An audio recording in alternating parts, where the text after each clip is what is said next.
ਤੁਸੀਂ ਬਗੈਰ ਨੰਬਰੀਆਂ ਹਦੀਸਾਂ ਪੜੀ ਜਾ ਰਹੇ ਹੋ। ਜਿਹੜੀ ਇਹ ਗੱਲ ਕਹਿ ਰਹੇ ਨੇ ਇਸ਼ਾਰਾ ਦੇ ਰਹੇ ਨੇ, ਹਦੀਸ ਤੇ ਨਹੀਂ ਕਹਿ ਸਕਦੇ ਕਿਉਂਕਿ ਉਹ ਤੋਂ ਪੜ੍ਹ ਹੀ ਨਹੀਂ ਰਹੇ, ਕੋਈ ਚੀਜ਼ ਕਾਲਾ ਕਾਲਾ ਤੇ ਉਹਦੇ ਚ ਆਇਆ ਨਹੀਂ। ਤੇ ਫਿਰ ਜਿਹੜਾ ਹਦੀਸ ਦਾ ਆਲਮ ਪੀਰ ਅਸਕਾਨੀ ਸਾਹਿਬ ਗੁੰਮੇ ਨੇ, ਕਾਫੀ ਦਿਨਾਂ ਦੇ ਕਿਤੇ ਗਏ ਨੇ ਵਨਡੇ, ਤੇ ਉਹ ਹੈ ਨਹੀਂ। ਅਲਾਮਾ ਸਾਹਿਬ ਮੌਜੂਦ ਨੇ। ਅਲਾਮਾ ਸਾਹਿਬ ਸੁਣਿਆ ਤੁਸੀਂ ਇਹ?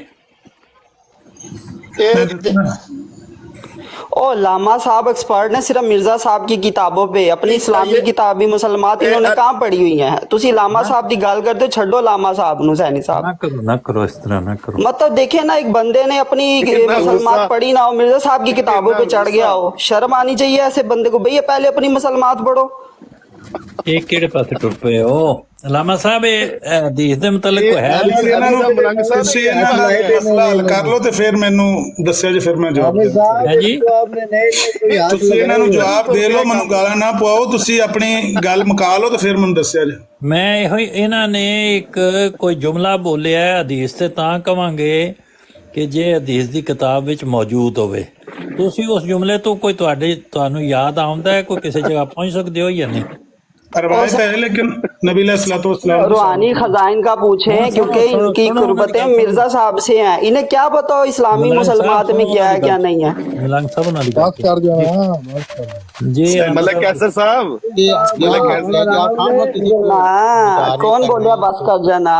कौन बोला? जरा सामने आए ना। उनको किसका इल्म है या नहीं है? ओ भाई उन्हें नहीं पता ना, मैं कह रहा हूँ उन्हें सिर्फ पता है मिर्जा साहब ने क्या किया क्या नहीं, क्योंकि उन्हें मोहब्बत मिर्जा साहब से है। उन्हें नबी सल्लल्लाहु अलैहि वसल्लम से किधर मोहब्बत है? नबी सल्लल्लाहु अलैहि वसल्लम से मोहब्बत होती तो वो इधर बैठ के कुरान और हदीस काला काला रसूलुल्लाह ना कर रहे होते। वो यहाँ जी मिर्जा साहब ने फरमाया, मिर्जा साहब रूहानी खजाइन वॉल्यूम 8 से पेज नंबर 318।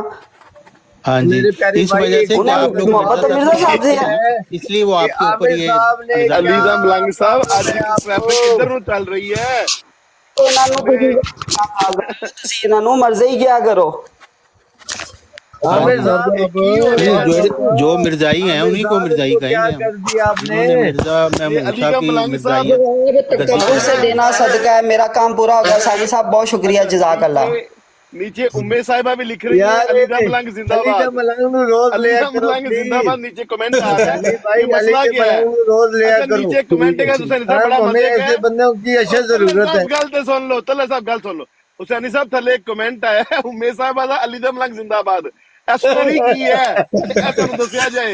मैं दसना मैं जवाब देना ना। नासिर साहब सुनो, मेरे बाप लामा साहब दी गल सुनो। मेरे बाप भैन दा कमेंट आया हैं उम्मे रुबाब साहब ने कमेंट कीता है अलीदा मलंग जिंदाबाद। मसला है, चोट गहरी है, दोनों को चोट गहरी है। ये कोई कुछ तो है जिसकी पर्दादारी है।